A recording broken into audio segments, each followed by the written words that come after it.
Hello, friends. We are still in the season of Eastertide, celebrating that Jesus is alive again. And we're looking at the stories where he appeared to his friends after he came alive again.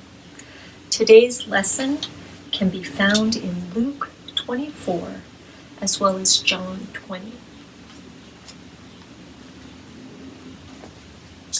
This is the season of pure celebration. Let's get ready.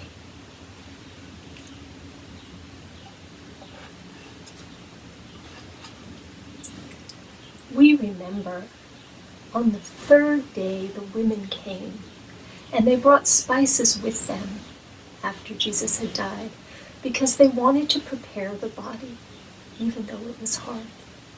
But when they got there, they found that the stone had been rolled away, and there were angels there who said to them, "Why are you looking for the living among the dead? Jesus will meet you in Galilee." And Mary stayed there crying, and then she saw him, and she heard his voice and clung to him, but he said to her, "No, go tell your brothers." So Mary Magdalene was the first to run and tell all the others that Jesus was alive.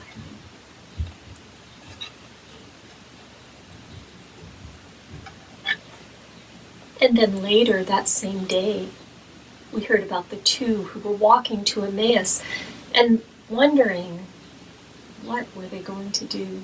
They must have been so sad and confused. But then one who they thought was a stranger came and spoke with them and opened the scriptures, and their hearts were burning within them. And then when they got to the place and began to eat together, he took the bread and he gave it to them. And suddenly they knew that it was Jesus. And in that moment, he disappeared. And they went directly back to Jerusalem to tell the others.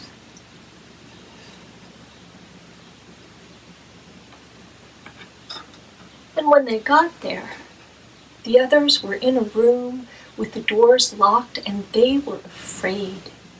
They were afraid that they might be taken away as well, like Jesus was. And they didn't know what to do.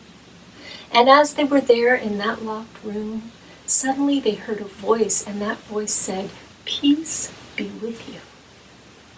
And it was Jesus. They saw him standing there, and they were so astonished and afraid and happy all at the same time. And then Jesus laughed, and he said, "Don't be afraid. It's really me. Is there anything to eat?"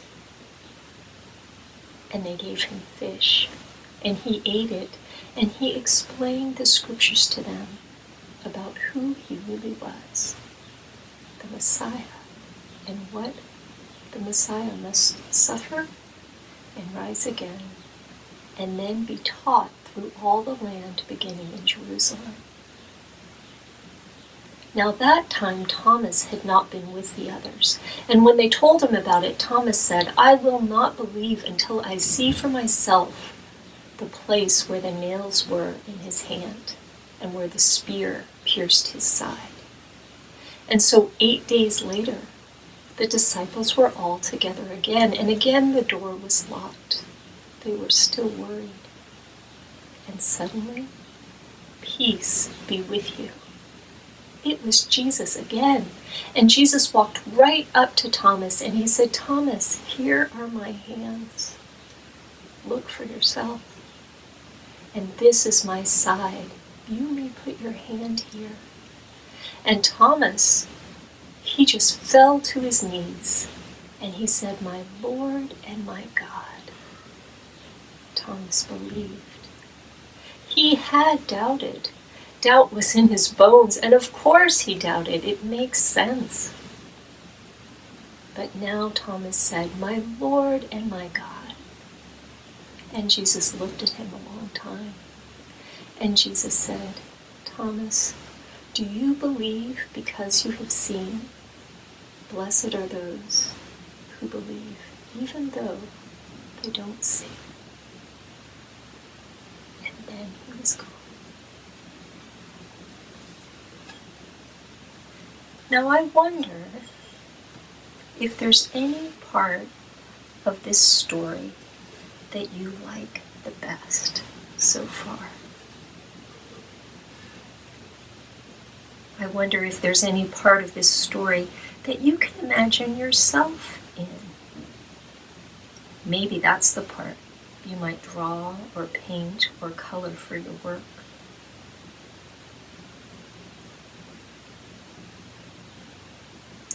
I wonder if there is anything in your home that goes with this story.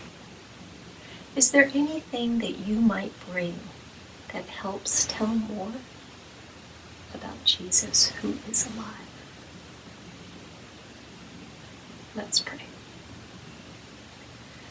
Thank you, Lord, that you are alive, and we, like your disciples, know you in this way. Help us to know you better. In Jesus' name, amen.